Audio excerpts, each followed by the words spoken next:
You know what? I don't even know how your husband deals with you. I'd be dying all day. Look, they can't even create no content.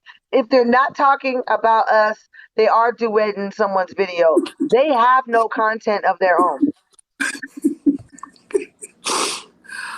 I am their content. You know what? I don't even know how your husband deals with you. I'd be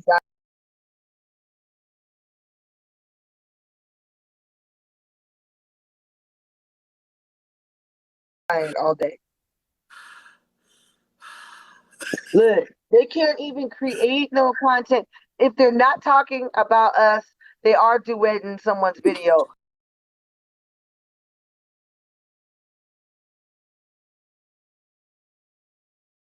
They have no content of their own.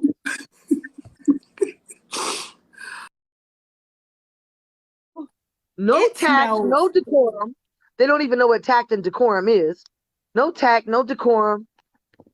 Look, I have receipts for you, everyone. Everyone, look. I found some more dirt on T. Nathan and Wait, Cupid wait, wait, Delight. wait. Wait, wait. Watch this video and I'll be right back. Watch this video, and I'll be right back. Look, this is a napkin that Cupid Delight used 6 years ago, and we have pulled her DNA. And now she's going to jail. You're going to jail. Listen, if I do go to jail because they done some fraudulent ass moves like they did with T. Nathan, please help my people get me out. Give me a lawyer, Lex. Okay, Y'all, I'm guys. telling y'all now, we're gonna put Lex to the test. Because if I go to jail, y'all, the first person you hit up is Lex. Oh my God. Oh my God. Do we know anyone you know what?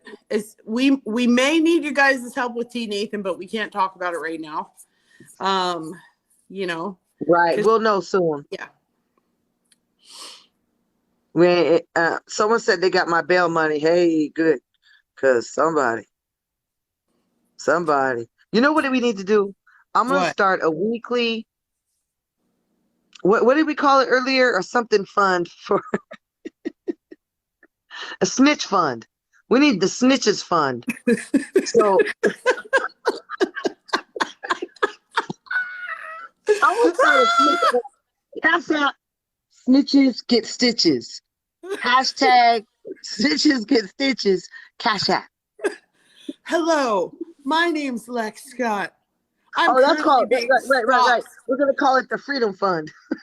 by a bunch of freaks on this app that have TikTok beefs. Please donate to my snitch fund because they're currently trying to bring charges against us. Look, I'm gonna do a video tomorrow. That's it. Hey, did you see that video they did? They said, the ugly girl, the one, yep, Cuban Daddy Delight, um, did a video talking about my hair and talking about they were gonna do videos over on Patreon and charge us $2.99 so they can get me a new hair fund. I'm still waiting on my money, bitch. Still waiting on it. I need my hair. Okay, like why are they obsessed? Like why don't you block? There's literally no excuse. There are 60 million people I on this am app. blocked. That's the fucked up part. I am blocked.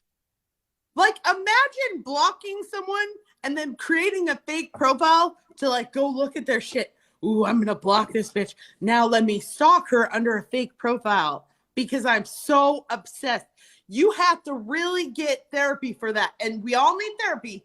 I'm not therapy shaming, but I'm saying when you're talking to your therapist, be like, hey, I'm obsessed with this man named T. Nathan. I put him in jail because I'm a snitch ass bitch.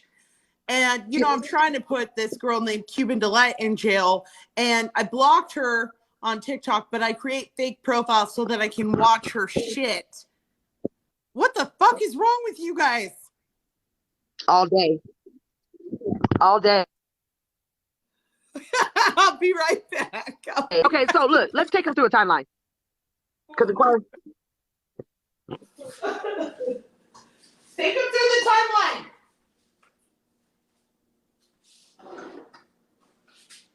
Uh-oh. I'm trying to think of which one I want to start with. Shit. Oh my God. I'll be right back. Take him Wait, to the who timeline said the while blaze? I Oh, go. yeah.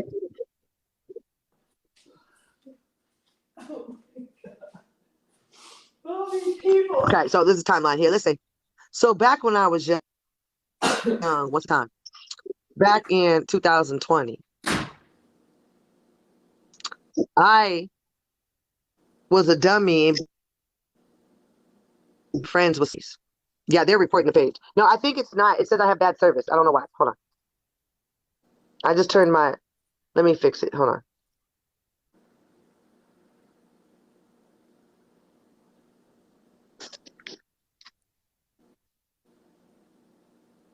Saying that my internet is messing up. No, I don't know. Can y'all hear me? Can y'all hear me? Look, I'm tapping on my own screen, shit. You too old to tap. I heard the fuck out of that. That's a problem. Okay, I think we back. It was saying that I had bad service. I don't know why. Um, anyways, I don't even know. No, Rico. I need to go back before that. No, yeah, you're right. Can we talk about how Blaze coming for me now? Um, the petty auntie, yeah, he's coming for like 1 million people.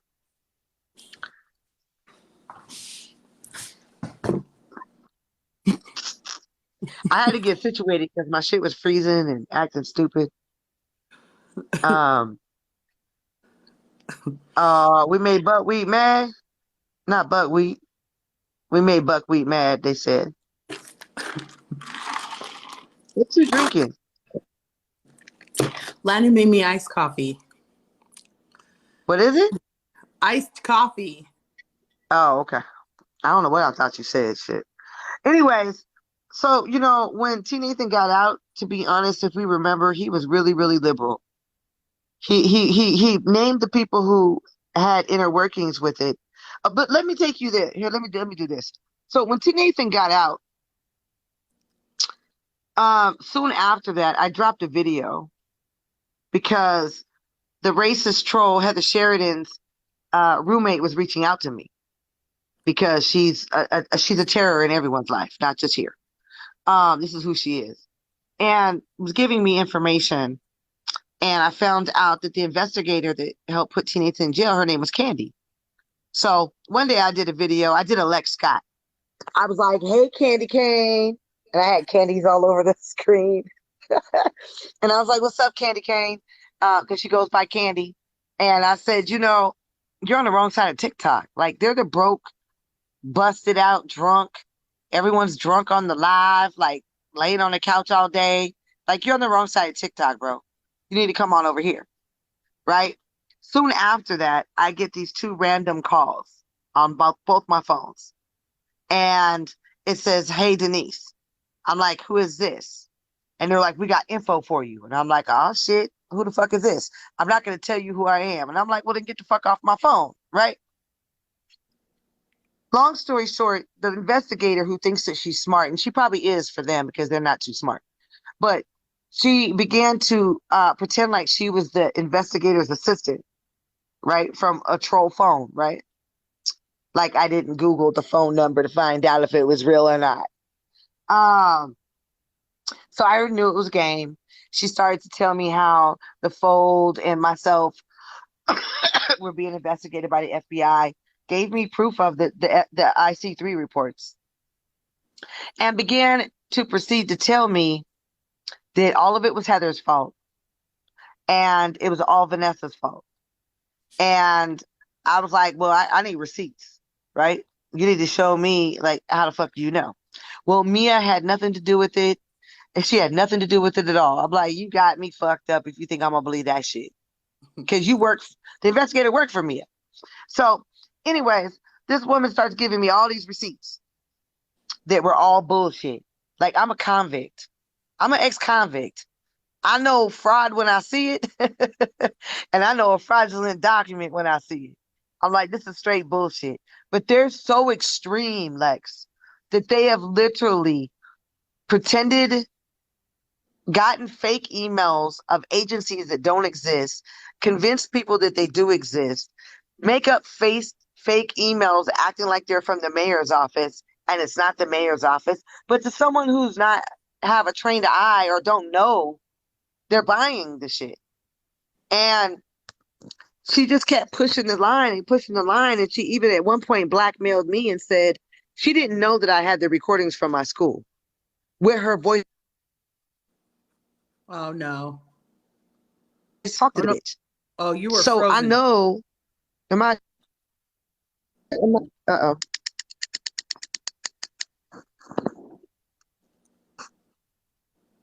Am I still here?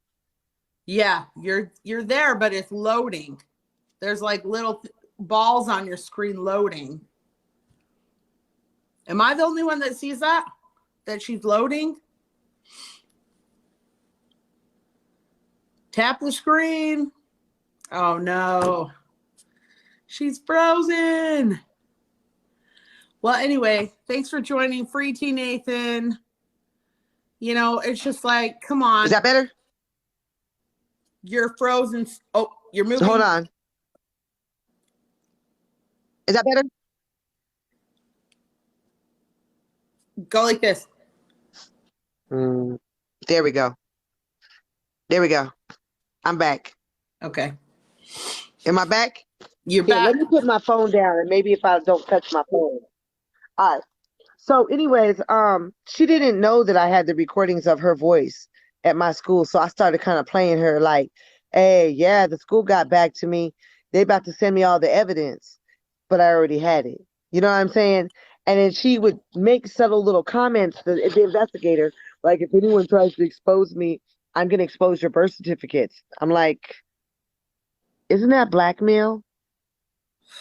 Like you've went out your way to get birth certificates, and then you'll threaten me if I do X, Y, and Z, you'll expose my birth certificates. Bitch, please. So I cussed her out and kept it moving. Now, what she did is she moved to the next group, which was Alicia and them, this new crew. And that's who she's working with now. And now all of the goof troops they all work together now.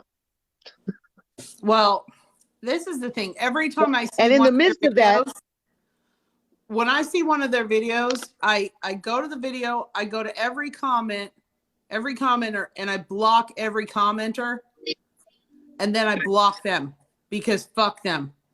That's why. I don't care. It's that easy. When you see people you don't like, block them. You don't have to stalk them and call their school and fucking try to get them arrested for crimes. Are you kidding me? Is this high school? What the fuck is wrong with you guys? Why can't you get a hobby? Get a life. Well, Cuban did this and Cuban did that. Well, then block her. Well, this started though. Listen, when he got out, this started because, you know, people did not like the fact that me and him were cool. They wanted him to choose them over me as friends. And one of them was obsessed with him, like literally obsessed, in love with him. And the one that he posted the blur about, because that wasn't a picture, that was a blur. Anyway, she was obsessed with him. And she was mad because I didn't want to be friends with her no more. I told her I didn't like the way she moved. She moved foul. I didn't like the shit that she was doing, and I wasn't friends with her no more. What? She's hideous. What? Shrek. That's her new name. Fiona. Fiona. I don't know. I just know it's just sad. It's so easy to block people. Like, try to go 1 week. If you're one of these low ass scumbag people watching this, and you probably are, try to go 1 week without bashing someone, without reposting people's lives. We know you're filming the live. So you can flip it and be like, oh God, Look what Lex Scott said. Oh, look at Lex Scott. Oh my God. Look at when you could just block people. Try to not post any slimy shit. Not only that, like, how about just try not snitching for a day? Like, they literally are snitching to in an office somewhere near you. Like, that's all they do. They've been trying to put T. Nathan in jail for a year, and they've succeeded twice And now. then they're celebrating? That is some No, not only scumbag that, shit, bro. they're banking on, they're hoping with all their reports that they're doing, right? Because this is just a probation violation. But they are literally also reporting him for wire fraud. They're coming up with some shit. They're like trying to make sure and doing videos bragging about, we hope he never gets out. Like, who does that? Who the fuck does that? What's ridiculous, Miss Monique 86? Hold on. What's going on, guys? This is my thing. This is my thing. Like, if you are, just try to go like a week without being toxic and bashing another Black person on the app. Okay? And then, yeah, he is. Thank you, Miss Monique. It's like just try to go a week without being a toxic fucking person. Try to go a week without recording one of your friends' conversations. Try to go a week without bashing people and then playing the victim. Try to go a week without snitching to the cops on a Black man trying to get him killed. Try to go a week without swatting a Black man. Try to go a week without calling someone's probation officer. Try to go a week without justifying this. There's no justification for laughing that a Black man is in jail. You are fucking part of the system of white supremacy. You are supporting the police department when you call 911. You are supporting the police department when you call the non-emergency number. You are supporting the system of white supremacy. You are supporting prison labor. What did you accomplish? What did you accomplish putting T. Nathan in jail? What did you accomplish? You don't like him? Fucking, he's not going to come at people that don't come at him. Period. He's not coming at people that don't come at him. Listen, he has more followers than you. He gave them grace so many fucking times. So many times they did foul shit and they gave him grace. He gave them grace every fucking time. He was like, I don't care what they do to me. They're Black women and I'm not gonna let no one go after them. Until he had enough. And then everyone wants to, like, see, they keep fucking with you and fucking with you and fucking with you. And then when you come hard in the paint and take their fucking head off, then they would be like, you shouldn't have done that, T. Nathan. It's like, why can't you guys just fucking get a life, man? Because they know when they wake up in the morning, they get their phone, they're like, okay, who can I talk shit about and make my little side-eye videos? And then my toxic followers who love drama. There are people who love drama. They live on it. They eat it. They feed on it. It excites them. It entertains them. It is interesting to them. They have to be involved in it. And when they find that one person that they're done being in a beef with, or they get bored, they start another beef with another person because you're toxic. Because you're toxic. Listen, if 80% of your content is you bashing people on this app, you may be a toxic bum ass bitch. A bottom of the barrel ass bitch. My thing is this: these are all the same people who have actually went to T. Nathan and asked for help at one time, and he was there on many levels, emotionally, spiritually.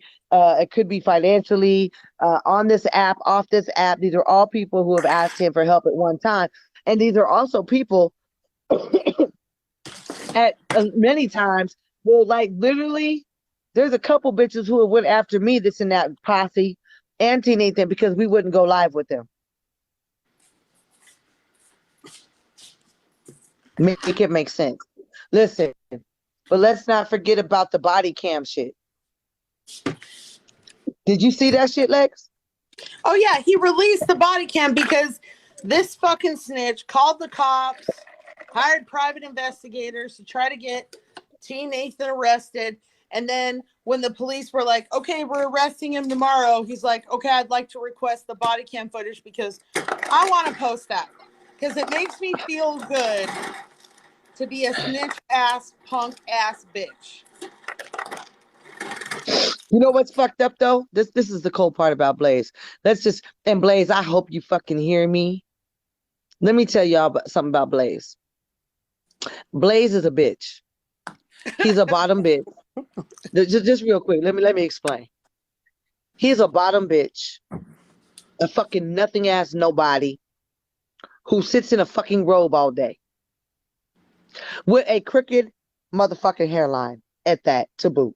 Okay, that's number one. Number two, he can't rub two nickels together to even create friction. His motherfucking ass is so fucking sloppy and slow that his motherfucking ass is a fucking lap dog. See, the investigator and Heather and all these trick ass bitches, they go to him and feed him shit, right? They feed him and they're puppeting him, and you're nothing but a little fucking weenie ass puppet, Blaze. You're a puppet. I mean, who does that? Who? Right, COINTELPRO all day. Listen, and what people, you know why, where the anger comes from Lex and myself? You know everybody who has fucked up the fucking movements? Who's been the number one motherfucker who fucked up the movements throughout history? The police always count on Uncle Tom or a sellout to do it. And this is the thing, like it blows my mind. It fucking blows my mind. How are you? Because I'm scrolling on my For You page. How are you really going to put a black man in jail and then hold alive and like sit there and laugh and celebrate and be giddy about putting a black man, not only a black man, a black activist? Police officers hate us. They want to kill us. The United States doesn't even track in custody deaths of inmates in the jails and the prisons. I just did a video about this. They don't track our deaths. Every day in the jails and prisons in the United States, black people die. And you put activists on our names. Let me we tell go you, in there. You know what people don't know? Get our ass You know kicked. the last time, and I'm gonna tell you why this is so emotional for me to watch all this go on around me. The day that T. Nathan went to jail the first time, my husband, we weren't together no more, but we were still married, died the same day T. Nathan went to jail. And you know where my husband was when he died? Where? In fucking jail. Yeah. He died in jail the day that T. Nathan went to jail. And to this day, September to now, we still can't find out. The coroner's office has no problem sending me the fucking bill for his body, but they still can't tell us how he died. Hold on a second. Hold on a second. What's wrong? The ops over there? COINTELPRO in the house? No, Ray, will you explain what's going on with Psych Heaven? Hey, one of my people, Rico, go to her side because you know who people are. Psych Heaven? Why? What they doing? No, here, Mary Cubana. I'm gonna mod some people. Mary Cubana, Rico. Okay, Psych. Rico James. Okay. I mean, nobody's coming over here, but it's very Spotty. No, I'm just saying it's just like, damn, it's like it's so crazy. I remember looking at that live and I remember seeing like Granny Coy Bundy, who is not even a granny, who's like a 40-year-old woman who pretends. You know what's crazy is they all keep talking about me and they all look older than me. Granny's younger than me. Right? Right? And it's just like, it's like you see all these people who are giddy about a black man being in jail. Honey, listen to me. Blaze and I don't even know all the names of these fucking snitches. But I can give them to you. I don't like Goddess Mia, right? But if Goddess Mia went to jail, I wouldn't be over here like, oh, yay, Goddess Mia's in jail. You know why? Because I'm not a scummy, low-ass bitch. Do you understand? You understand? You guys have zero class. Listen, you should have seen Alicia's live when she fucking streamed that body cam. She was fucking laughing like it was a fucking joke. Oh my God. Like who does that? Like if I saw Blaze in jail, I wouldn't be like, oh yay, Blaze went to jail. Oh good. If I saw fucking Goddess Mia in jail, I wouldn't be like, hooray, Goddess Mia's in jail. Oh hooray, Granny Coig Bundy's in jail. You guys have no class. You don't have any couth. You have zero class when you want to celebrate someone else's downfall. I have a lot of enemies. I'm not praying for them to go to jail. Okay, I'm not trying to hope people are going to be fed into the system of mass incarceration. Listen. And the opposite of love isn't hate. The opposite of love is indifference. I don't give a fuck about any of you. I don't care. I don't go to Goddess Mia's page. Like somebody might say, hey, Goddess Mia did something. I'll go over there. I can't even be there that long. It's so fucking cringy, bro. Like these people's content is so cringy. Listen, dude, they got pages and pages and pages of me and T Nathan. And now they're starting pages and pages of the other Fold members. Why? Like, do you not have time? Do you not have a hobby? Like, and if you don't have a job, that's fine. I'm not going to shame people who are unemployed during the apocalypse, but like, think about getting a hobby of some sort where it's like a proactive thing. Try to help someone. If you have more videos of you hurting people than you have helping people, you might be a bum bitch. Do you understand? If you have more videos dragging people than helping people. Do you know that they have a GoFundMe? Just for y'all who don't know. He has a GoFundMe called Troll T-shirts. They have gotten I'm talking about Blaze has a GoFundMe. It's already collected $1,300 so they can get T-shirts talking about fuck the Fold. They're trying to get money to go to TikTok headquarters in LA, and I really wish y'all would show the fuck up in my city. Just disclaimer right here. I will come there and support you wholeheartedly. Trust me, y'all come on to LA. But they want to go to TikTok headquarters and protest against the Fold. Oh my God. It's like black people are being killed by police and they want to they never leave their fucking houses to do any activism. The only activism they want to do is to try to bring other black people down. And then meanwhile, they're like, T. Nathan hurts black women. Shut your mouth up. Shut your I get tired of people saying you don't protect black women because you checked a black woman. That doesn't mean all black women.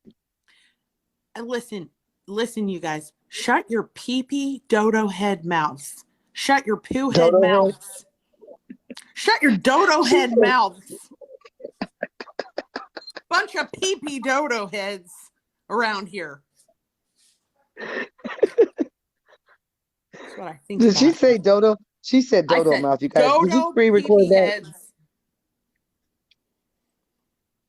Blaze, Mia, Alicia, no, Cryzone, COINTELPRO on this app.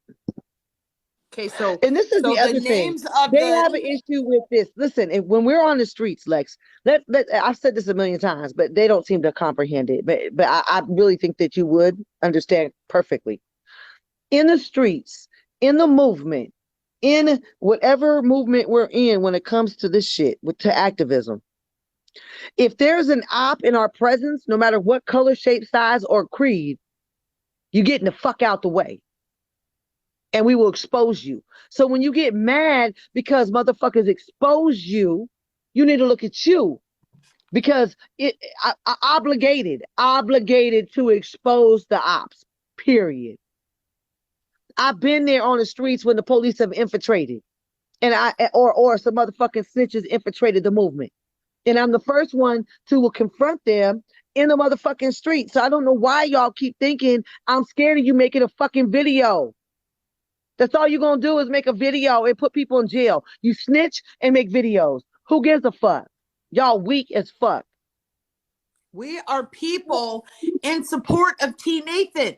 T. Nathan shouldn't be in jail. First of all, there shouldn't be a probation system in this country. Once you do your time and you're let out, then you're let out. If you're too dangerous to be on the streets, then why the fuck are you on the streets? Why the fuck are you on the streets? Why is there not only that, like they double did it. Like they're gonna give you 5 years parole. What's up, Rodney? They give you 5 years parole, and then when you get off that, you got 5 years probation. And people and to the people who are like, hey, first of all, he didn't commit food stamp fraud, but let's pretend he did. Mind your fucking business. Mind your motherfucking business. If he robbed a bank, but he didn't. Mind your fucking business. But he didn't. Like I said, those food stamps was one of ours. Why don't you, like, who gives a shit? When I see people doing crimes, I don't give a shit. You know why? Because this country is a crime. This fucking country is a crime. Every day this country, day that this country doesn't give me $64 million, this country is a fucking crime. Capitalism is a motherfucking crime. Do you understand that? And you're over here, the country's food stamps. Fuck you. Fuck you. Look, not only that, like I be listening to these fools and they're like, you shouldn't have committed a crime. Dude. You sound like these fucking Trump supporters right now. Who? Them. These people, they keep talking about, they keep talking about he shouldn't have committed a crime. If you do the crime, do the time. What kind of shit is that? Like, I don't know. We ain't built the same. You are already modded, Animout71. Whoever you are, you are modded. Auntie Cubana is modded. Everybody's modded. Everyone in the live is a mod. Who just texted me and said this is my new number and didn't give me a name? Not me. Look, I know that what they're doing is a travesty in this country. It's bad enough to fight against white supremacy. And then now you can't even, don't know who the fuck to stand next to. Oh God, look at the receipt on the receipt. They're feeding the homeless with food stamps. Mind your fucking business. Holy shit, it costs $0 to mind a motherfucking business. Mind a motherfucking business. Why do you give a fuck? Oh my fucking God. Who gives a shit? I don't give a shit. I don't give a shit if they robbed 16 banks and fed the homeless with that. I don't care if they broke into Tiffany Diamonds and stole 1 million diamond necklaces and fed the homeless with that. I don't give a shit what they did. It's none of my fucking business. It's none of your fucking business, but you don't have business. Your business consists of eating Cheetos on your couch until your fingers turn orange, and then you lick the little finger all day, and then you do your hair with it. And then, I don't know what you do, but fuck you. I don't know what the fuck you do.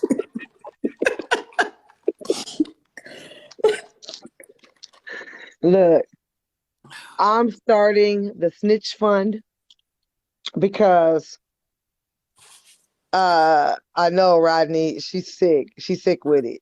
Rodney, you know I love you. I have to tell Rodney this every time I see him because he don't talk to me no more. I understand why a lot of people don't talk to me no more because there's a whole lot of controversy around me all the motherfucking time. But all this putting motherfuckers in jail, I ain't with it. But Rodney, I love you. I just want you to know that. But Lex's energy is off the chain.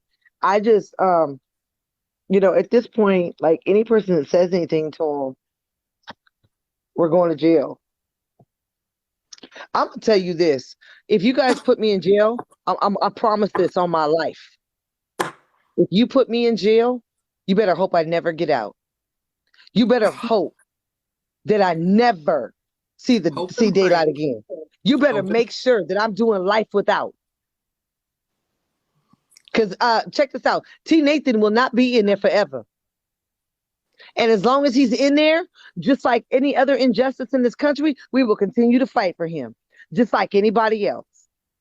And you know what I would say? I would say, everybody who came for T. Nathan, watch out, because he's going to be out of jail soon, and he's going to nuke your platform. I would say that to you, but you don't have a fucking platform with your 25 followers and your blurry Android videos that look like this. I gotta do an impression of you. Oh, T. Nathan in the phone. We're coming for you. Everyone like my video. T. Nathan said something about me once. And guess what? Like and follow this post for more information about T. Nathan and Cuban. Cuban Delight is a white woman. Wait, listen. Listen. Hey, listen. They're so butthurt about what T. Nathan's done, but let me tell you this. This is what they don't tell. They so butthurt about T. Nathan did this and T. Nathan did that. But let me tell y'all this. Let me give y'all a little motherfucking tidbit of information. Every one of these motherfuckers has called T. Nathan on the phone, and you know what they said? What? He said, "What is it that you motherfuckers want? We want you to denounce Cuban Delight. If you denounce Cuban Delight, we'll leave you alone." Oh no, but Cuban, they told me you're a white woman and now you're going to jail because you're really a hidden white woman, Cuban. Like this post, like and follow, share this post, spread the word. She's white, everyone. Listen, this is what happens when you piss off Lex Scott. That's all I'm saying. This is what happens when you piss off Lex Scott. Cuban, I know you're a hidden secret white woman. Oh no, it gets better. No, it gets better, Lex. They also have teamed up with conservatives. Oh, good. Oh, great. Oh my! They got a whole list of conservatives. Listen, they got a list of conservatives that are on their fucking comment section on their lives. I'm a lawyer. I got y'all. You go to their profile, straight racist. Trump 2020. They just don't understand people who do the real work and play and put them in jail and shit. With that part, these motherfuckers, look, Rodney, I'm telling you, they have videos out where they have literally said that they don't have to do no activism because of my skin color. I need to be doing activism for that to save their ass, and that their activism is getting out of bed every day. I'm dead. You can't make this shit up. Listen, I don't need to do shit to help Black people. I'm gonna just sit here on my ass. Okay? And there's a little groove in my couch where my ass is because I never get up to help anyone. But I'm gonna wake up in the morning and make 142 dragging videos about people I've never met in person who I didn't like a video they posted one day.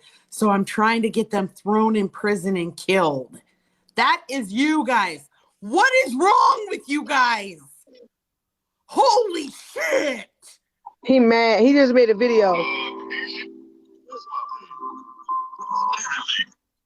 Whatever your name is, white woman. But I tell you, you're not bright. You're not bright. Now, that website, right? They only posted, Orange. Now, the site I get to see. Not that one. Not that one. I said it's posted. It's not active yet. That one's not going to show it active, like at all. You paid for that, didn't you?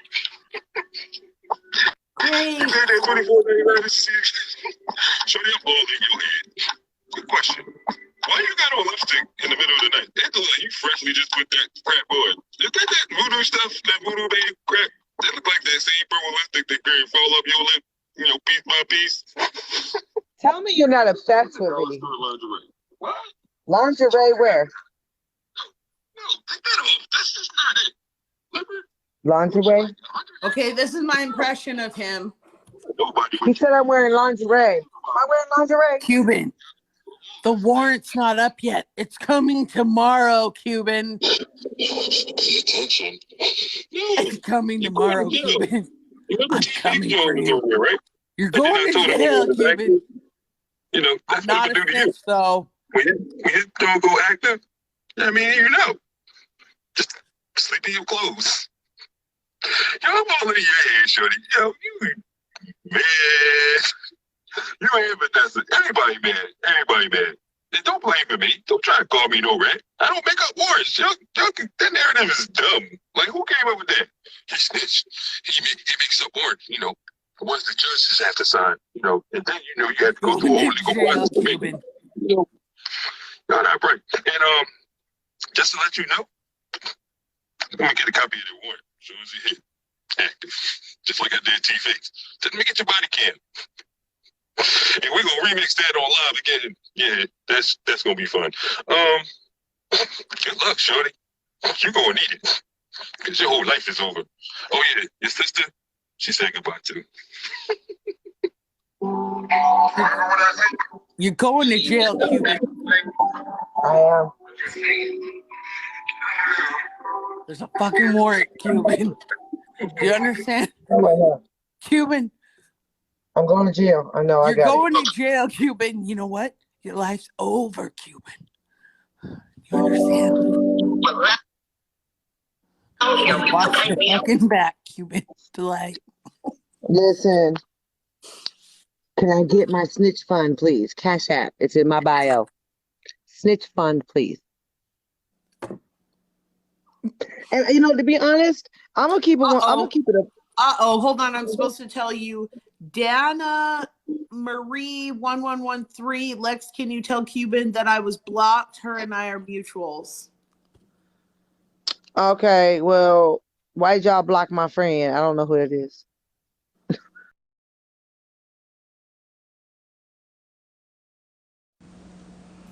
Oh, they took down Cuban's live again.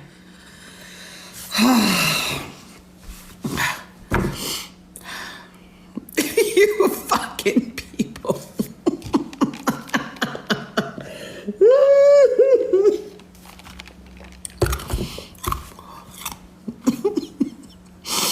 Free G Nathan. I thought you were in jail, Cuban. I thought they got you. I'm in TikTok jail.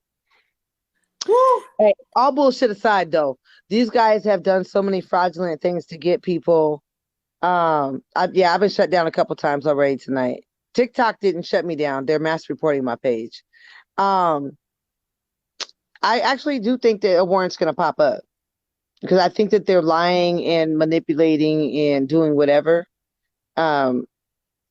I was blocked in my other account for no reason. Okay, well, let's get a plan in place. Call me tomorrow. Let's get a plan in place in case you do get arrested so we can get you bailed out and we can get you out of jail, and just move on with our lives. You know what I mean? I'm probably going to give, what I'll do is so that you can help, I'm going to give, do you mind if I give DA Select your number or Queen Mother? I'll give one of them your number, and so if I go to jail, they can call and you guys can collaborate or something because I am a single mom and I do have 2 jobs, and they don't care because they don't have a job. Okay. I'm sorry. I'm so sorry this is happening to you. it's just like, and you have been going through this for so long. You're a fucking soldier for going through this for as long as you have. It's like having an army. You're so strong. Having an army of people just attack you over and over again and just come for you and now try to put you in jail. Like, and T Nathan, you know, and T Nathan, guys, Cuban's going to see if there's something that we can do to help him. And thank you for the gifts, and try to get, maybe we can put money on commissary. Maybe we can write letters. But it's up to T Nathan, and he has to let her know, because, you know, it could make things worse. It could make things better.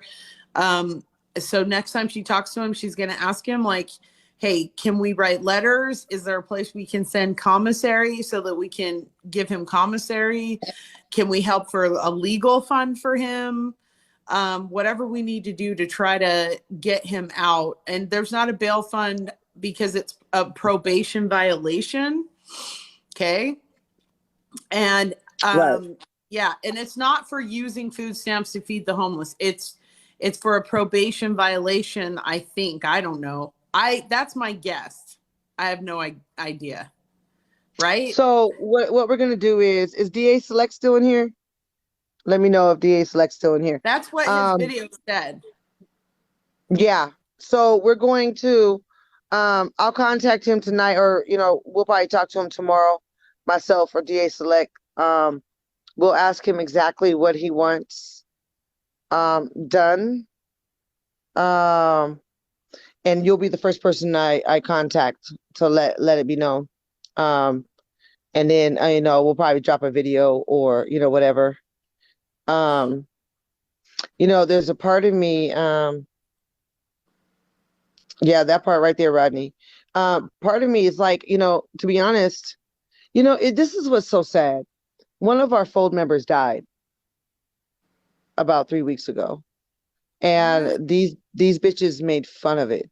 Are you serious? No, I'm positively serious. Her name was My Truth, and yeah, My Truth passed away, and we wanted to help her family, right, with the funeral and stuff. And me and T Nathan talked, and we couldn't even post anything about it because they keep attacking us so much, and we did not want an attack in her name. You know what I mean? And it's so sad because this was a soldier, and she was an amazing woman, and we couldn't even get out here. And, you know, we showed our, you know, paid homage to her, and, you know, we did some videos, but we couldn't go out there and like try to get help for her and her family, or for her family, because they would have, you know what I'm saying, made it ugly, and we didn't want anything to be ugly surrounding her name. And it's just fucking sad. Excuse me. Bless you. Excuse Bless you. Excuse You know, me. but they made fun of her dying. Are you serious? Yep. Wow. Wow. Yep. Well, if they're watching this, I just want to say there's no excuse.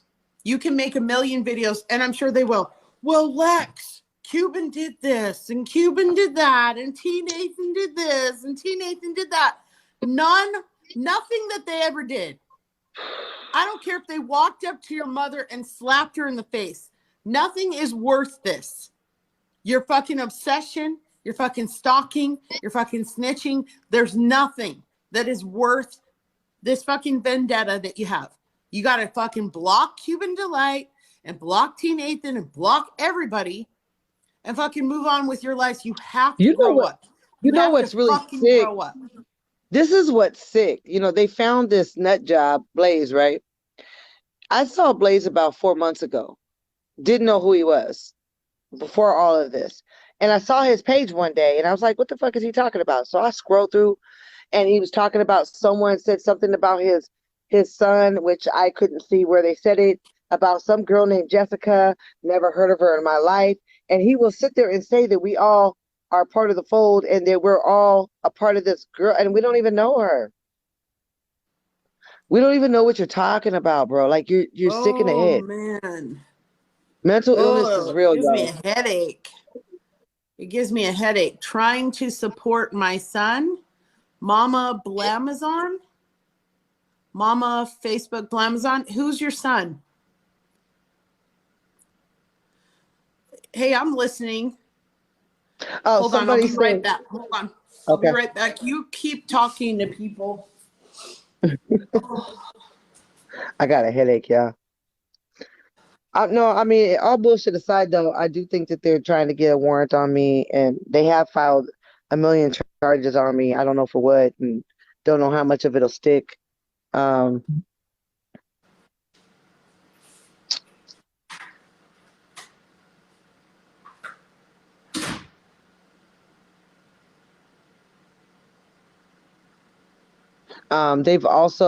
we've had full members who have lost family members, and they fucking have mocked them and made fun of their losses.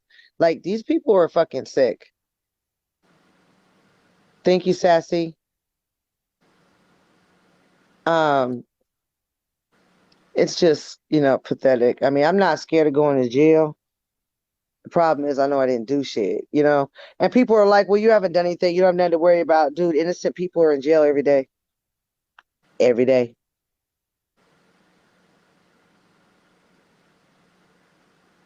So, as always, it's going to always be free T Nathan.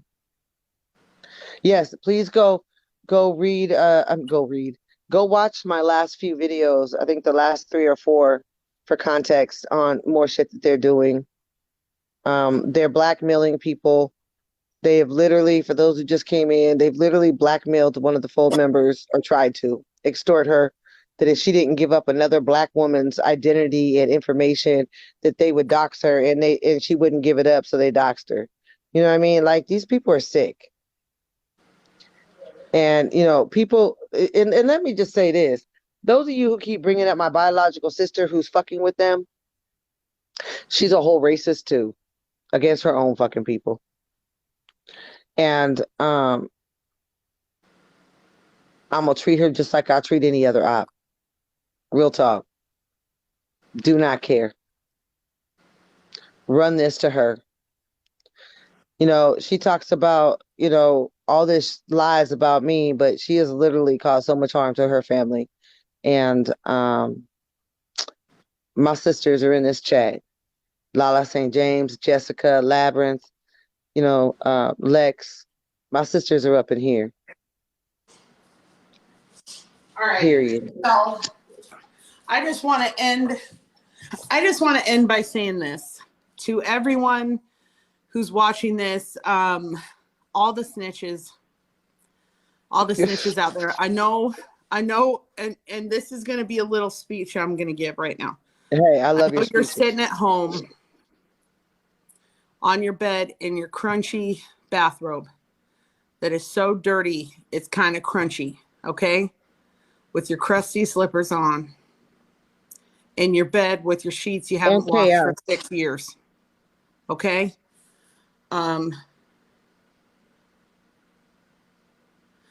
Lil William 2023. Discuss the files you have on people calling their jobs and doxing them on your trolls. Hold on. Before you respond to that, hold on. Oh, why did you block him? Guys. I told you my mods ain't no joke, so.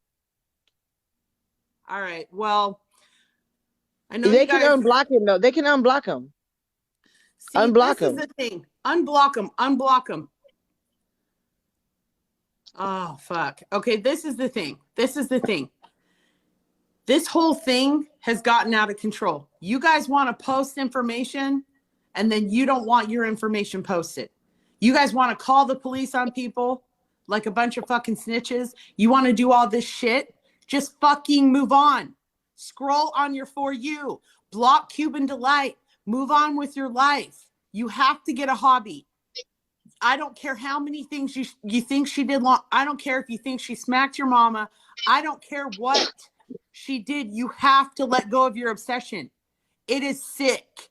It's fucking toxic. You're toxic people. If you look at I want you to get off this live and go look at your platform. And if 80% of your platform consists of you being toxic and bashing people and putting people down and showing your little fucking cheesy receipts and fucking talking about dirt on other people, you're not a good person. You're not a good person. You're a toxic person. You thrive on drama. You don't have any other content because you're not interesting. You don't have any followers because you're not interesting. No one is going to back you because you're not interesting. The only people that follow you are toxic people that love watching drama. They love watching you destroy people's lives. They love being in that toxicity because that's all they've ever known. You need therapy. They need therapy. We need therapy because of you, because of the shit that you do. You're not good people.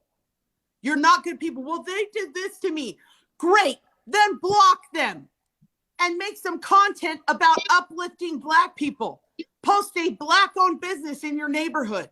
Go teach some kids math at the library. Tutor them in English. Sign up to register inmates to vote. Go sign up to be an election judge. Circulate my police reform petition. Call a congressman and senator and tell them to pass the George Floyd Justice in Policing Act. Set up a meeting with your mayor and ask them what they're doing to push police reform. Go to a city council meeting and ask them to defund the police and to reallocate those funds to people in need. Go buy a sandwich for a homeless person. Go pick up some motherfucking litter. Get off your ass and stop bashing T. Nathan and Cuban Delight because that's all your motherfucking lives consist of. Thank you for the gifts. That's all you have. The Black man, Black father. Greetings to you, King. Yeah, they put T. Nathan in jail again. I just played the video. They're trying to get active warrants placed on me and have me arrested as well. Just to catch you up. I was gonna say something. What the fuck was it about something that you said? This shit is. And I'm not even done. Oh, well, she doxed me. Then block her and move on with your fucking life. Oh, well, she did this to me. Then block her and move on with your fucking life. There's 60 million people on this app. No one knows you exist. Most of you have less than 100 followers because you lose your accounts every day for talking so much shit about other people because you're toxic. Go uplift someone. You don't know how to do it. You don't know how to fucking do it. Go help someone. No one wants to hear about your drama. We're all tired of your fucking drama. But it's all that you have. You're not interesting. You'll never get a large following because you don't know how to post anything that isn't toxic, that isn't drama. That's all. Oh, well, she did this to me. I don't give a fuck what she did to you. I don't give a fuck what T. Nathan did to you. All you had to do was keep scrolling when you saw one red flag that you didn't like them. You don't have to be their friend. You can block them and make friends with other people. You don't like her? You think she's white? You think she's white? Cool. Block her. You guys are fucked. You guys are fucked up people. You're not good people. None of you. To answer that question about these so-called alleged files, it's called a PDF, not a file. You act like I got motherfucking briefcases in here. Those PDFs I gathered when I sent all these bitches cease and desist.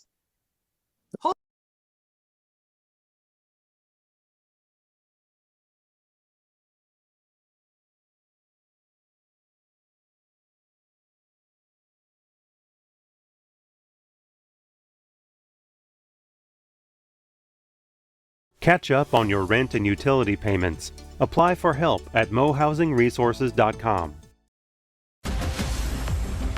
Tonight, a special edition of Top Story live from Ukraine. President Biden to make his first State of the Union address as a war in Europe rages on. The massive explosion in the heart of Ukraine's second largest city. Several people killed and buildings destroyed. A TV tower and Holocaust memorial site also coming under heavy fire in Kyiv as a Russian convoy, now 40 miles long, nears the capital city. Ukraine's president accusing Putin of terrorism and war crimes. Will crippling international sanctions be enough to stop him? Plus, a growing number of Ukrainians escaping the violence. Trains packed with families, young children, but many immigrants, mainly of color, say they are not welcome in neighboring countries. And the major aid effort underway. A look inside a donation supply hub in western Ukraine where citizens are working around the clock to get much needed supplies into the war zone. President Biden speaking to Ukraine's president just hours before his first State of the Union address. The crisis expected to take front and center stage, but the president is facing his own challenges here at home and a sinking approval rating. His appeal to the American people amid a pandemic, record high inflation, and soaring gas prices. Kristen Welker, Chuck Todd, both on Top Story tonight. In the U.S., the deadly church shooting, the father killing his 3 children and another person before turning the gun on himself during a supervised visit. What we're just learning about a restraining order against the suspect. The plea deal outraged the officer caught on body cam, violently arresting a woman with dementia and breaking her arm. That woman's family says prosecutors are now considering reducing the charges against him. Their growing demands for justice. And opening day delayed. Major League Baseball announcing it will cancel regular season games after failing to reach a labor deal with players. Top Story starts right now.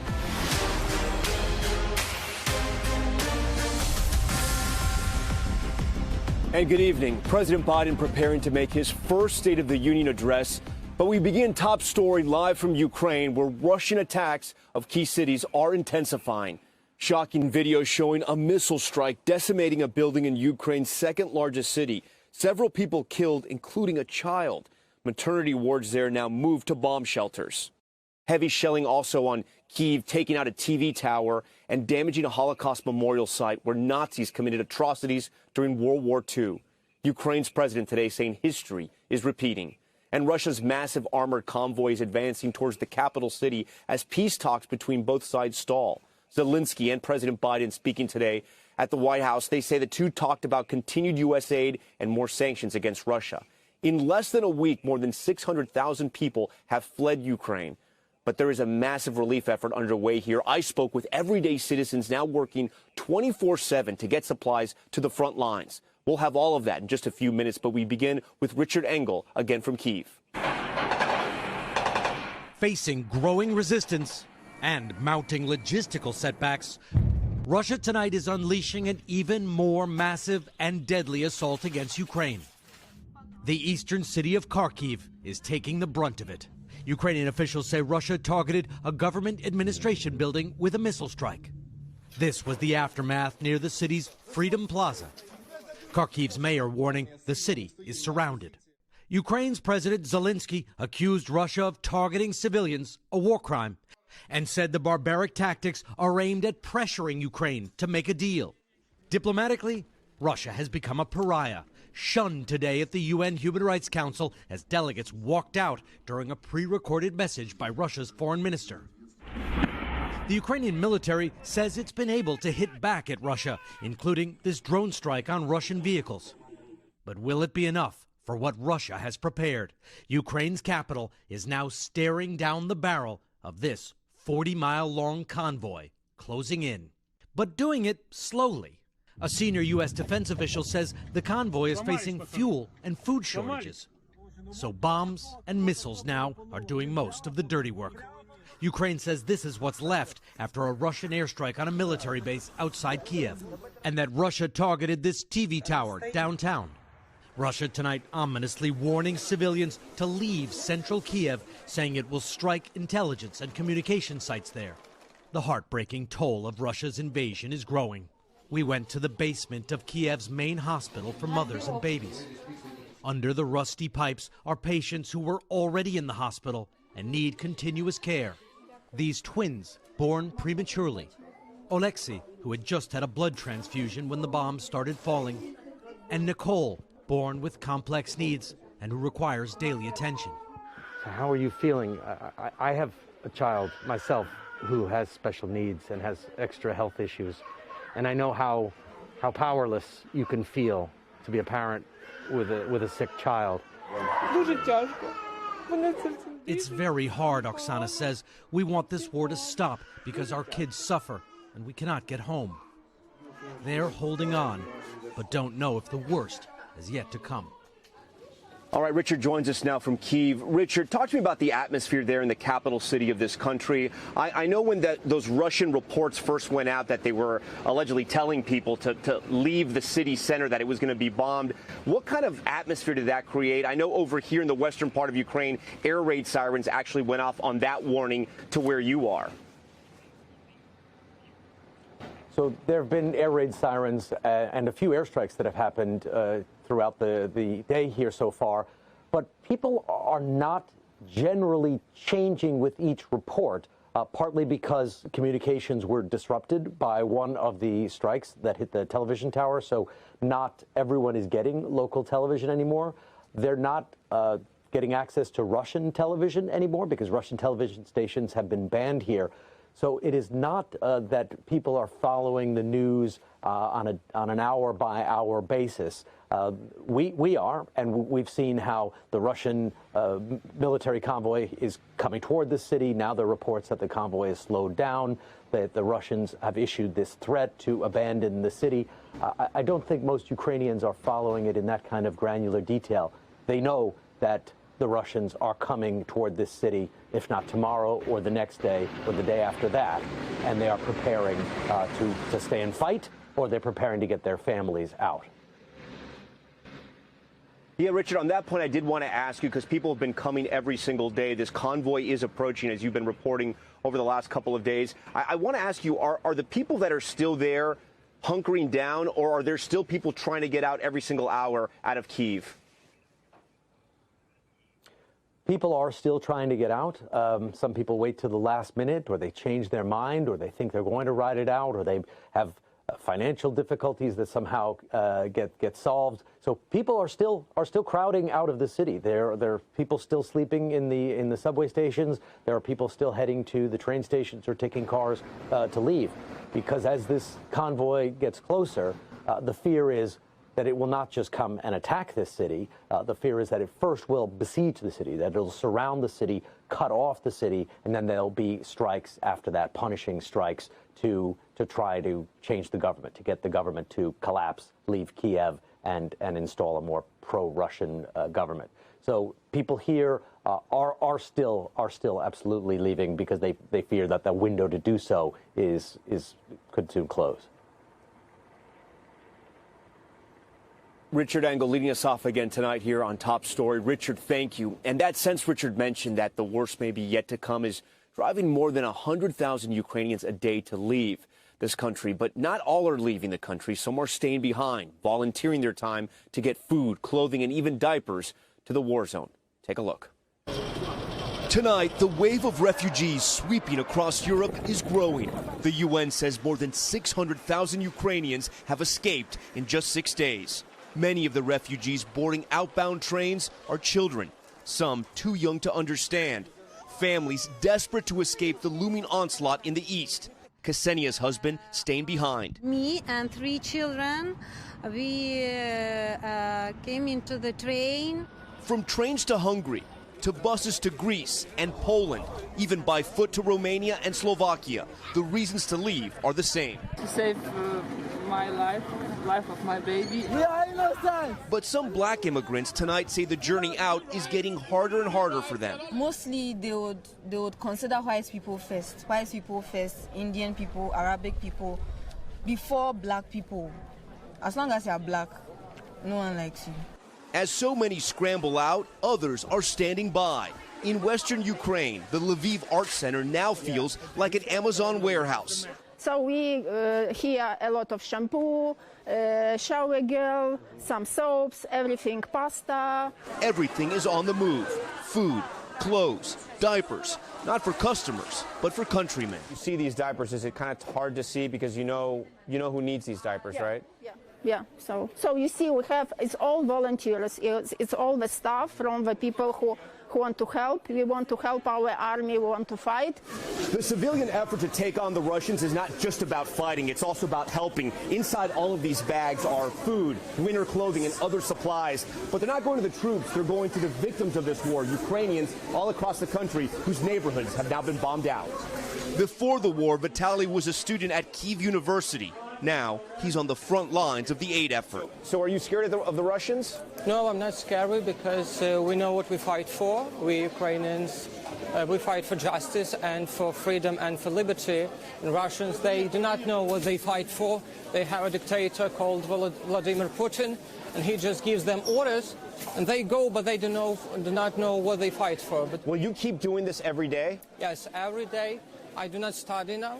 I only go helping, volunteering, making Molotov cocktails, like firing bottles which we throw at Russians, and I will do it as long as is possible and as long as people need help. The overtime went into overtime. What do? You turn to DiGiorno to be MVP. MV Pizza. Fresh baked taste. The win and move. It's not delivery, it's DiGiorno. And a new development we want to update you on those trying to flee tonight. Ukraine's foreign minister tweeting, in part, Africans seeking evacuations are our friends and need to have equal opportunities to return to their home countries safely. It is clear that at least the government here in this country are hearing those concerns now. That info needs to reach train conductors and border officials already pushed to the limit. All right, now to Ukraine's second largest city, Kharkiv, hit particularly hard today. Russian forces launching a deadly attack as residents there find themselves in a battle to survive. Matt Bradley has more. It was Kharkiv's Freedom Square that took a colossal hit today. Russians pounding the civilian center of Ukraine's second largest city, leaving its city hall in tatters, its opera house damaged. First responders rushing bodies and injured people out. 7 people died, 24 were wounded, according to Ukrainian state officials. President Volodymyr Zelensky, still defiant, condemned the Freedom Square attack. This is the price of freedom, he said. What a morning. Just one part of a day of destruction in Kharkiv, with civilians carrying the bulk of the burden. Russian rockets also destroyed this residential building. In response, this city has moved underground. This is my little child. Timur, the bombing and shooting, and we don't know how to sleep and how we will live tomorrow. Please, we don't have enough food for my baby. Yasmina Vladimirovich is sheltering with her 5-month-old baby and other family members in their basement. Supplies and morale are low and getting lower. Other infants elsewhere in the city have also been scrambled to safety. A whole maternity ward moved to a bomb shelter. One rocket devastated a house just behind where Yasmina was sheltering. Sergei Shpak has been in the metro system for days with his wife and son, walking through the train tunnels to find supplies and food. But everything here is dwindling. Only hope remains. Matt Bradley, NBC News, Lviv, Ukraine. Matt Bradley, thank you. As the West grapples with how to respond to Russia's escalation of attacks in Ukraine, some are calling on NATO nations to institute a no-fly zone over the country. A stunning display of that sentiment today when a Ukrainian anti-corruption activist confronted British Prime Minister Boris Johnson during his trip to Poland. You're coming to Poland. You're not coming to Kyiv, Prime Minister. You're not coming to Lviv. Because you are afraid. Because NATO is not willing to defend. Because NATO is afraid of World War III, but it is already started. And these are Ukrainian children who are there taking the hit. You're talking about more sanctions, Prime Minister. Putin's children are in Netherlands, in Germany, in mansions. Where are all these mansions seized? I don't see that. I see that my family members, that my team members are saying that we are crying. We don't have where to run. Well, this is what is happening, Prime Minister. Look, I just want to say that I'm acutely conscious that there is not enough that we can do as the UK government to help in the way that you want. And I've got to be honest about that.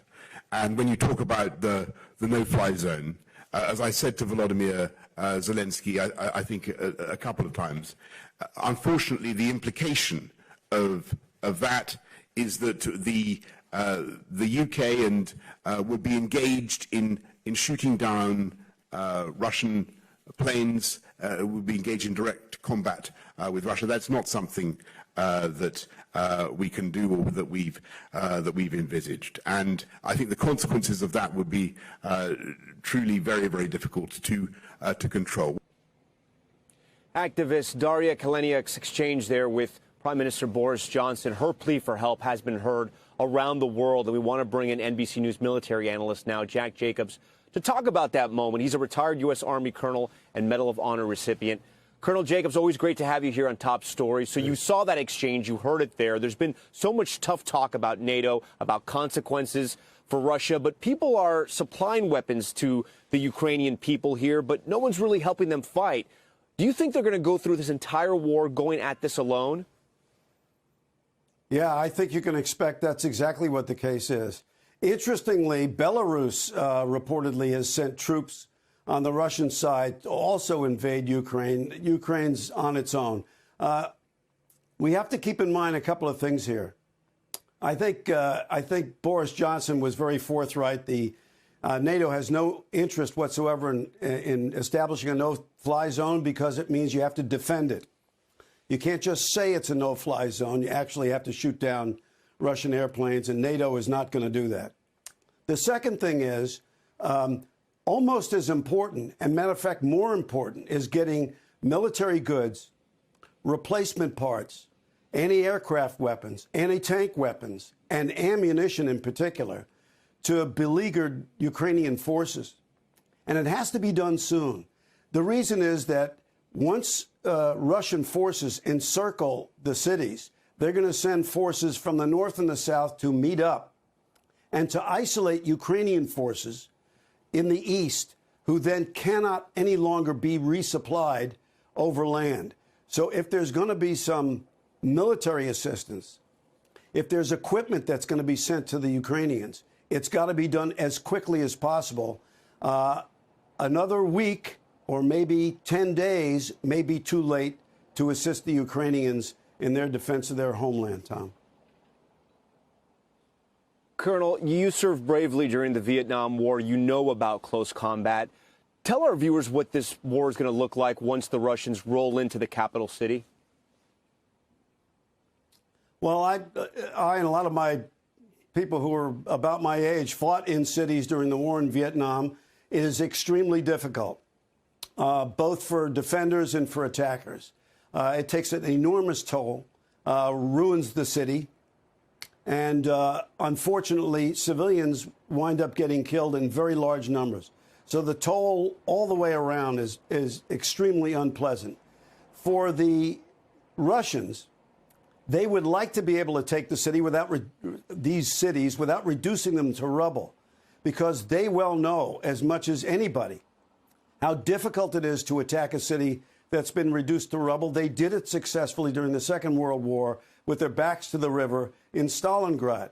And as a result, they do not want to have to be able to attack any city if it's reduced to rubble. Still, because things haven't been going exactly the way the Russians have planned, they've had to up their game using lots and lots of rockets, artillery fire, and other indirect means, missiles, in order to hit targets inside the cities with predictable results, engaging civilians and having an enormous death toll among people who are not engaged in fighting.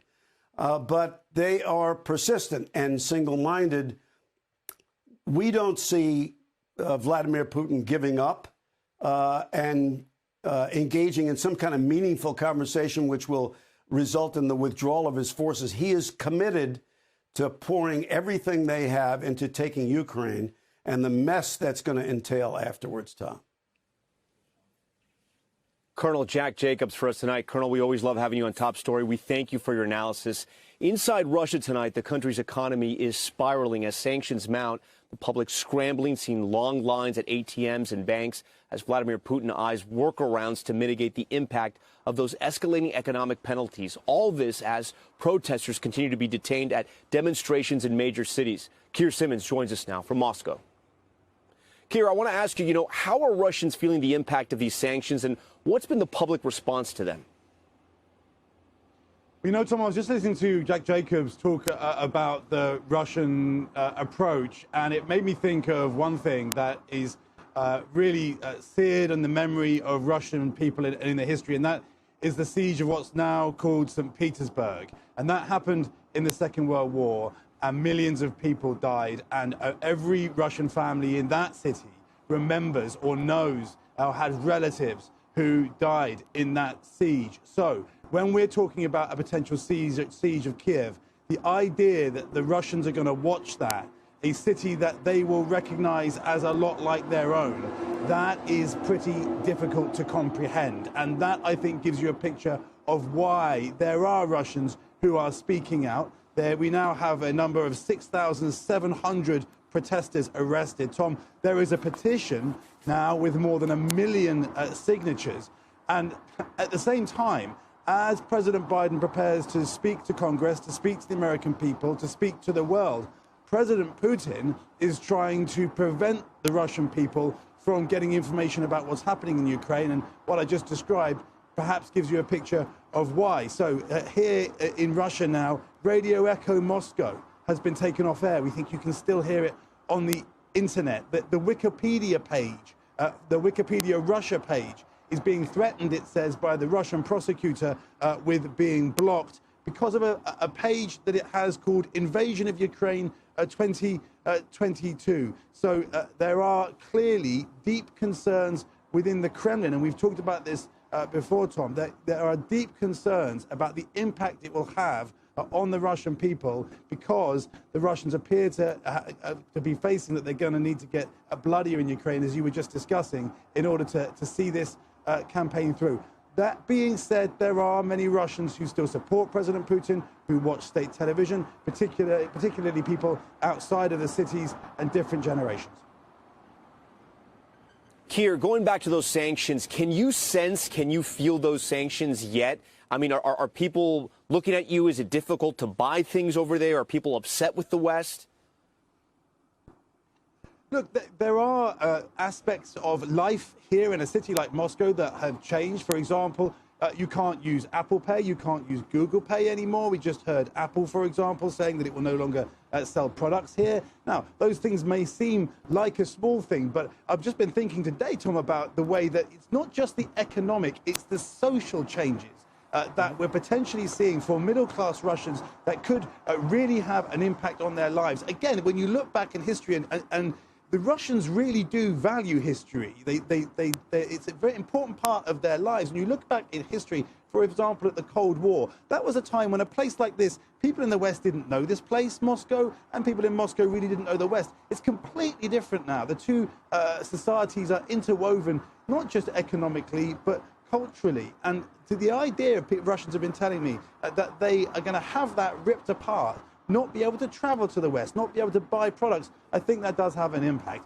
The problem is, of course, that the people around President Putin don't care about that. They are, many of them, in their 60s or 70s. Now, of course, there are people of that age who would care, but they're not that kind of culture.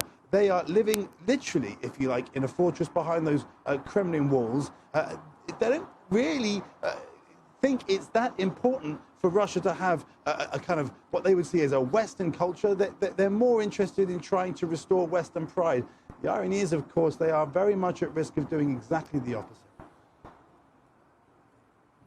Keir Simmons tonight with that precision input and analysis tonight. Keir, we thank you for that. We want to continue our reporting out of Russia as the assault on Ukraine intensifies. It is going slower than Russia anticipated. Resistance remains strong, and there are growing U.S. concerns about Vladimir Putin's state of mind and what he might do if backed into a corner.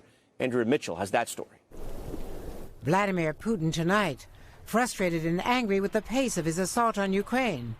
The worry for Washington, is he acting rationally, and will he ramp up the violence against Ukraine's citizens?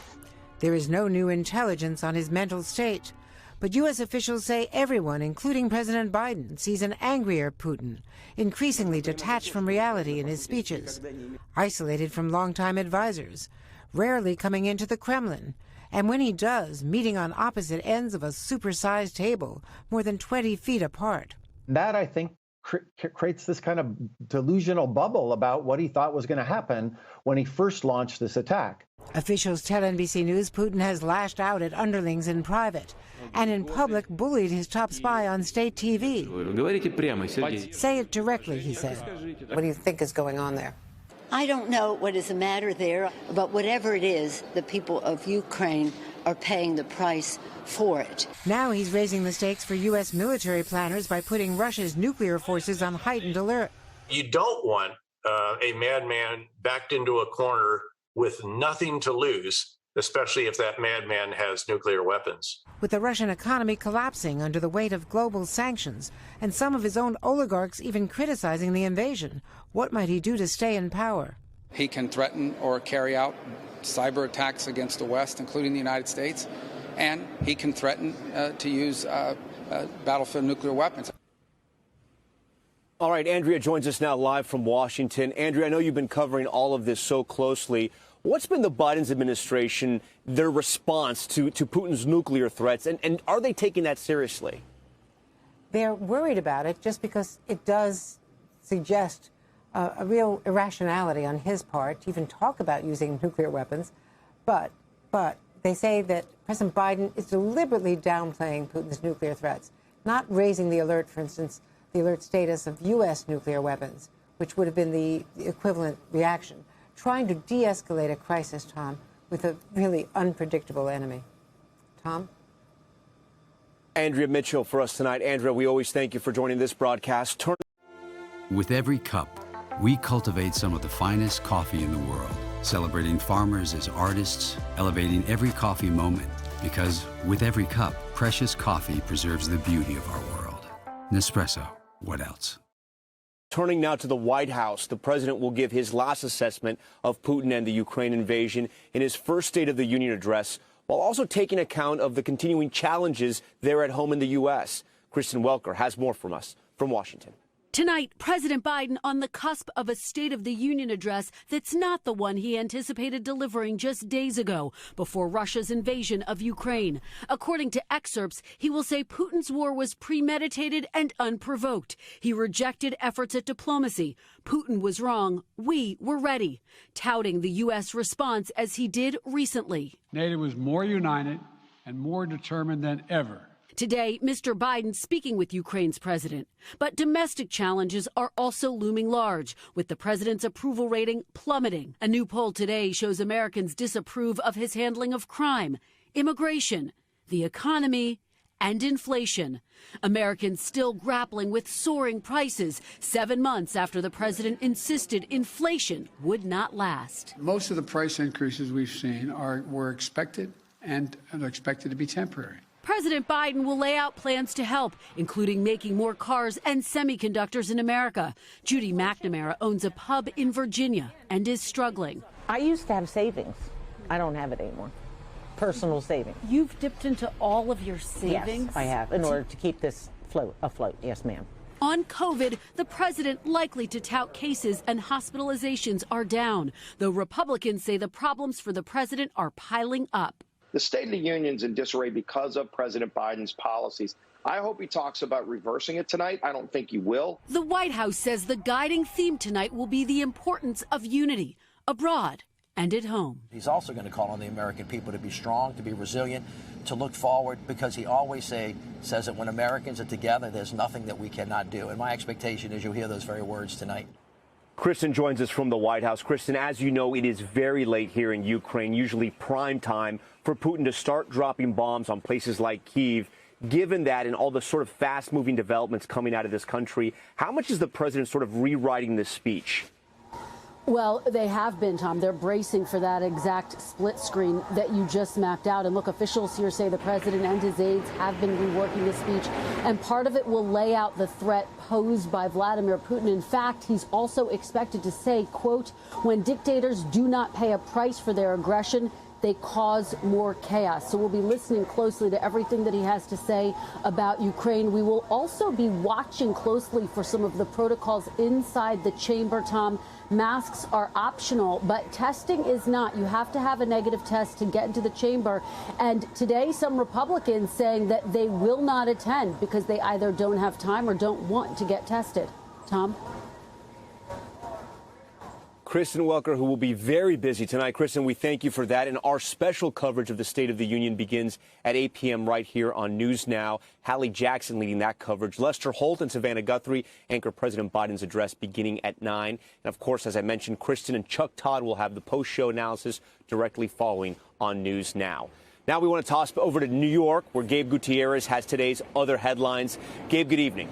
Tom, thank you. Still ahead on Top Story tonight, the deadly church shooting. The father killing his 3 children and another person during a supervised visit. But we're just learning about the deadly rampage.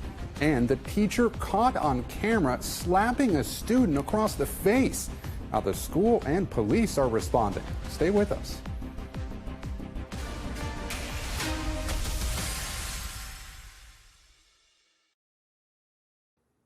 We're back now with a tragedy in Northern California. Police say a father killed his 3 daughters, their chaperone, and then himself during a supervised visit.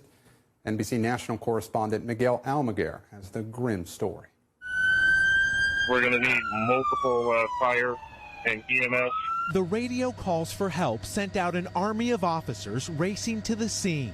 And we don't know how many shooters we have, so we're clearing the interior. Inside the church in Sacramento, a gunman with an AR-15 style semi-automatic rifle and a large capacity magazine had just carried out a deadly rampage. There's an unknown amount of kids in the church holding services. Even veteran officers were shaken by the carnage. Authorities say the shooter murdered his 3 children and their chaperone while meeting them at the church for a court-supervised visit before taking his own life. I guess there's no safe haven anymore. The 3 children, all girls, were just 9, 10, and 13 years old. Their mother, who was out of town, had a restraining order against their father. This obviously rising to the level of killing innocent children is obviously beyond anyone's rational comprehension. Authorities say after the first shot was fired, a church worker upstairs called 911. Officers feared a mass shooting and faced a devastating scene. I have no words for any of this right now. Tonight, after 5 were found dead in a sanctuary, a shattered community is asking for prayers. Miguel Almaguer, NBC News. Still ahead tonight, the UFC legend arrested. Former heavyweight champion Cain Velasquez accused of shooting a man in California. The attempted murder charges he's now facing. And a recall on baby formula expanded after the death of an infant. What parents need to know next.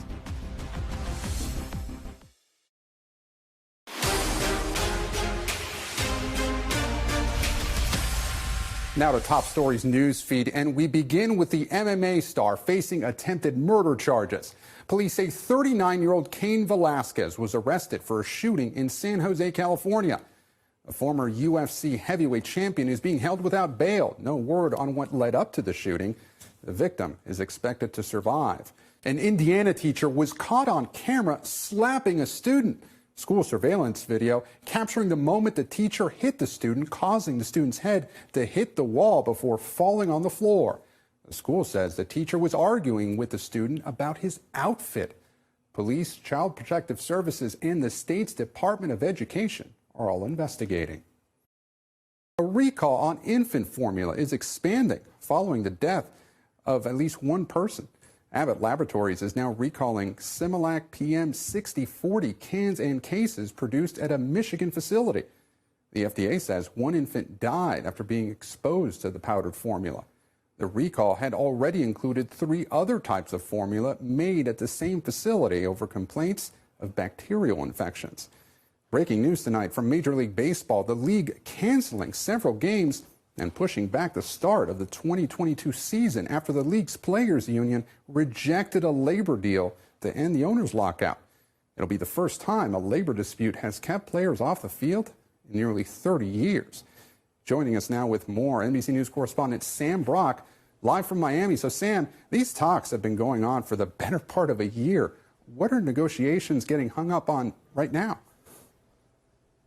Gabe, a couple of issues that are really central to all of this. One, of course, is the money and specifically the amount that Major League Baseball has made. If I told you that their revenues have gone from $8.2 billion to $10.7 billion over a 4-year period, a 30% jump, and then I told you that players' salaries have actually plateaued or gone down a little bit, you might be wondering, well, how does that compute?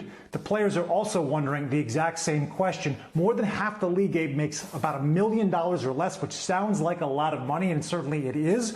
But compared to their peers in the sport and compared to athletes in other professional organizations, it's significantly less. That minimum salary certainly is. So that's been at the center of this. Also, young players getting paid sooner. There's something called Super Twos. It's really hard to make it to Major League Baseball. And when you finally do, you're under team control for 6 years. What the Players Union would like to see is that some of those players, after 2 years of service, get arbitration or basically their market value. It was 22% of such players. The players said, let's get it up to 75%. Okay, fine, 35%. Major League Baseball won't budge at 22. Yeah, okay? Sam, a 30% jump in revenue is pretty striking. And obviously, Sam, baseball fans are now wondering when their teams will be back on the field this spring. What are the two sides saying about when they could reach a deal and get this season started? Right now, it's kind of like reading the tea leaves. We know this. Rob Manfred said the earliest they could come to an agreement, that's Major League Baseball's commissioner, is this Thursday. That's when this delegation of players that left Florida is going to be back in New York and they can get together. But realistically, with about 6 or 7 major issues and huge canyon-sized gaps to try to bridge, do we think they're going to get that done in the next couple of days? Pretty unlikely. So the first 2 series of the season have already been canceled. It would not be shocking if we saw up to a month worth of games out the window, which would be devastating to Major League Baseball. We'll find out more later this week. Sam Brock in Miami. Sam, thank you. Moving now to a controversial case in Colorado involving police brutality against a 73-year-old woman. Tonight, her family says the officer responsible may get a plea deal. NBC's Isa Gutierrez has the latest on the case, and we want to warn you, for some, this video may be tough to watch. Do you need to be arrested right now? No. Tonight, new developments in the case surrounding this shocking video.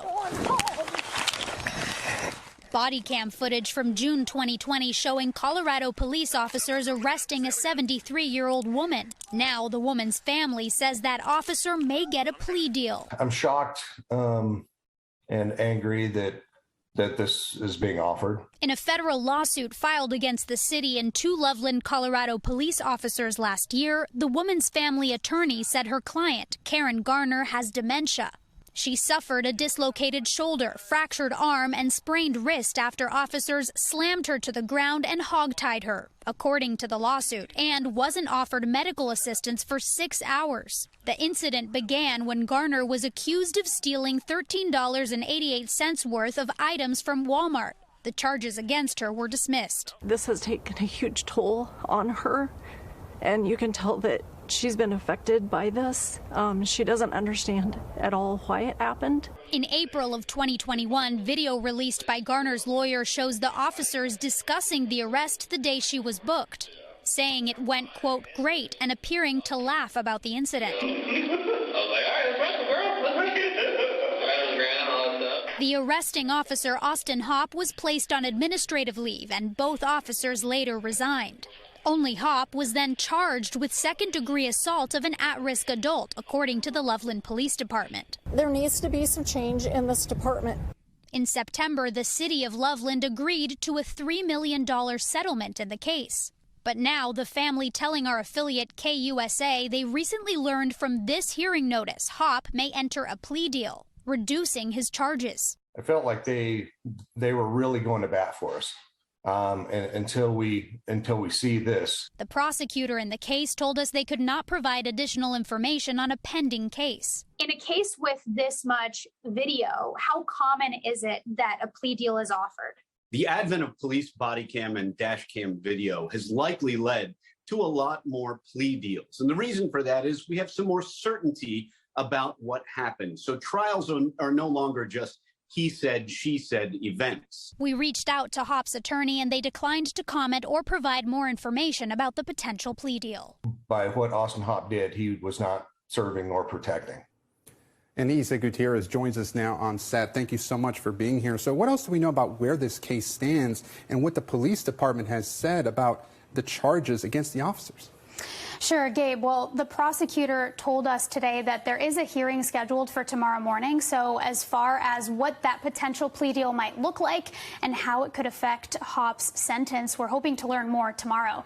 We did reach out to the Loveland Police Department today. They did not get back to us. However, the police chief did release a statement last spring, shortly after the charges were filed. He said that the majority of their officers had received Alzheimer's training and that they were also requiring additional de-escalation training for their staff following this incident with Garner. Isa Gutierrez joining us live here on set. Isa, thank you. So coming up, our coverage of the crisis in Ukraine continues. The children now caught in the middle. And a look inside a pediatric hospital in Kyiv. Staff treating young victims of the conflict and patients too sick to flee the escalating violence. Stay with us.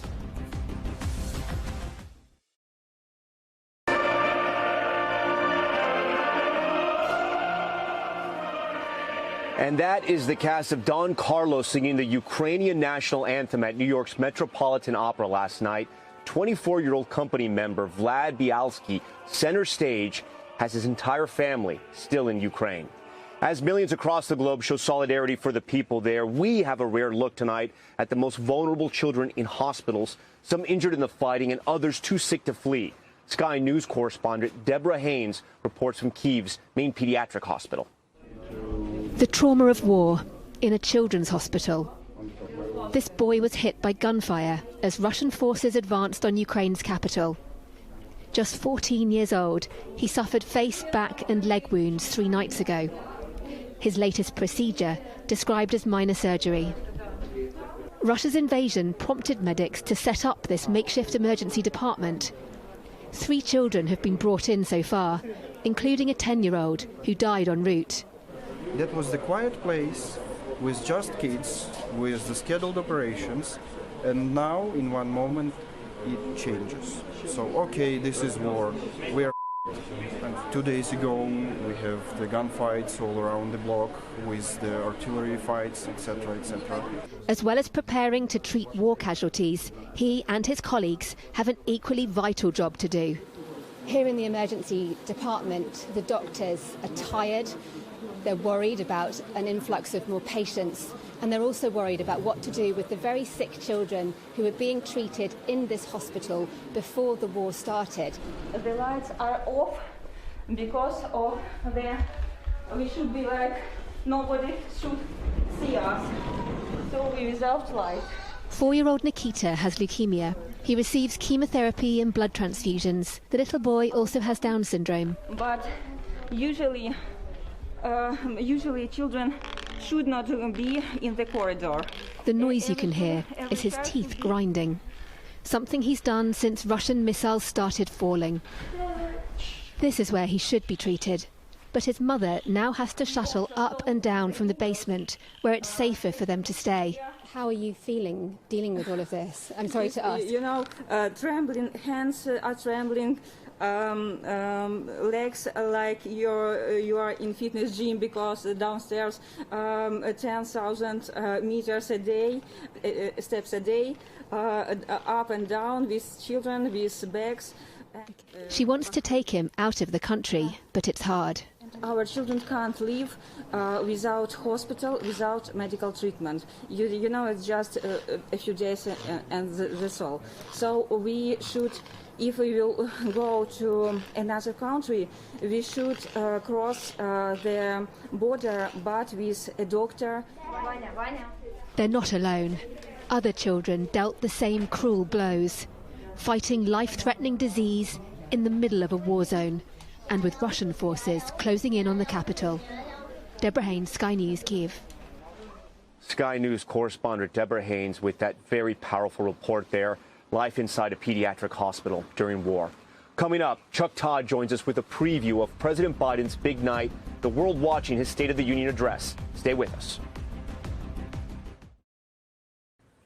Top Story is back, reporting tonight from Ukraine. These images you're seeing from Washington, D.C., a city sending a message, hanging Ukrainian and American flags side by side in solidarity. Those flags now lining Pennsylvania Avenue from the White House all the way to the Capitol.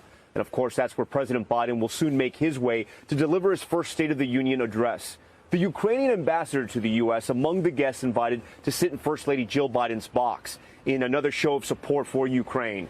We are just moments away from our special coverage right here on NBC News Now, and joining us from Washington for a preview of this pivotal moment for the president, NBC News political director and moderator of Meet the Press, Chuck Todd. Chuck, first off, good evening. Great to have you with us tonight here on this special edition of Top Story. I want to start with the biggest story in the world right now, which is the situation here in Ukraine. The president, of course, will be speaking to Congress and to the American people, but I'm curious, do we know how much of this message will be directed towards Vladimir Putin and to the people of Ukraine?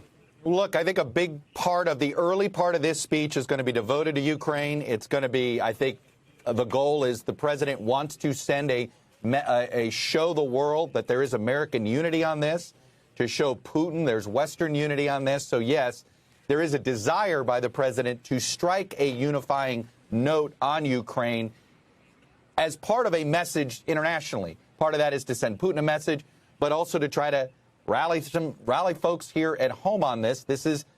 It's so tough to unify this country on anything these days. This is one of those few issues that does have that opportunity. So that does seem to be the agenda. And it's my understanding there'll be a few new things announced by the president tonight having to do with help to the Ukrainians. He spoke with President Zelensky earlier today, and possibly some increased sanctions.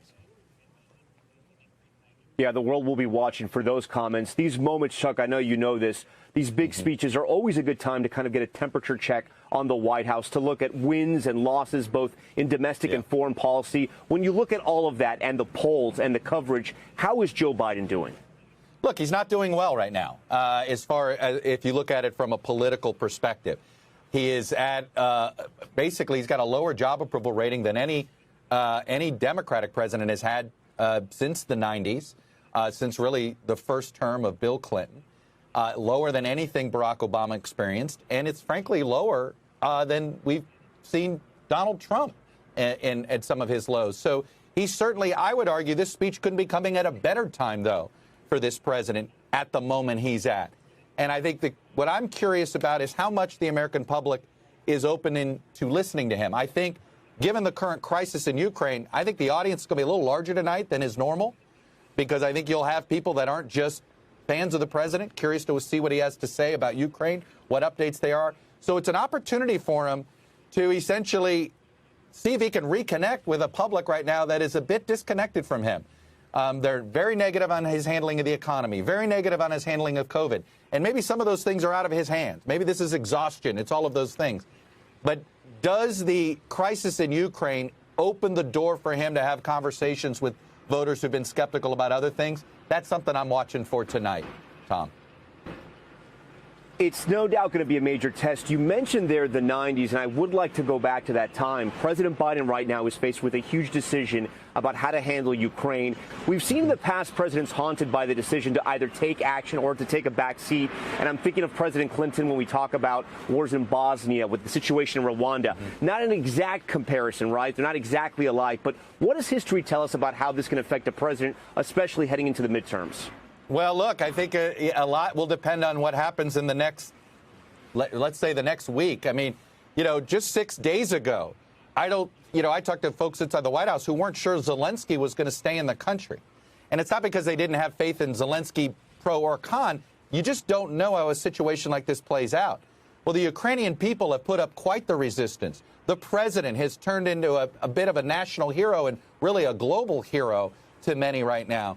And that has already changed the calculus here, right? Europe's gotten much tougher on Russia than any of us expected. So I think that I would say this. I think we're going to find out in another week what happens if Russia makes this a slaughter, if they get indiscriminate with their bombing.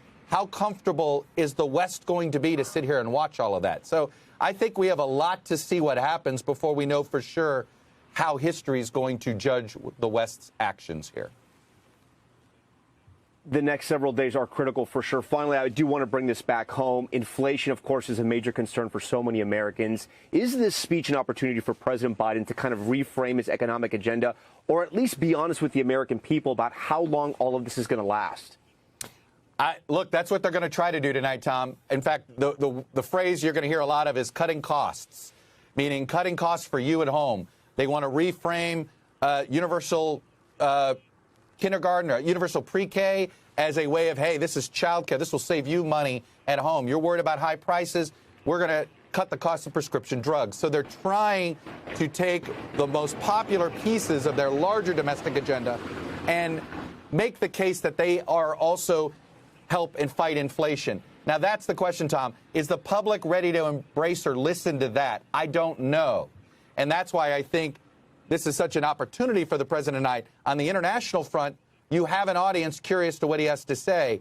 If he is able to win credibility on his leadership on the international front, it might open the door to get more of the public to buy in to his prescriptions on the domestic front. Chuck Todd for us tonight. Chuck, we look forward to all of your coverage. I know it's going to be a busy night for you. And a reminder, our NBC News Now State of the Union coverage is coming up in just a moment with Hallie Jackson. Lester and Savannah anchor President Biden's address at 9, and then Chuck and Kristen Welker with the post-speech show and analysis. It is a very big night for this network. We want to thank you so much for watching this special edition of Top Story. I'm Tom Llamas in Ukraine tonight. Stay right there. Hallie's coming up right now, kicking off our State of the Union show right now. Thanks for watching our YouTube channel. Follow today's top stories and breaking news by downloading the NBC News app.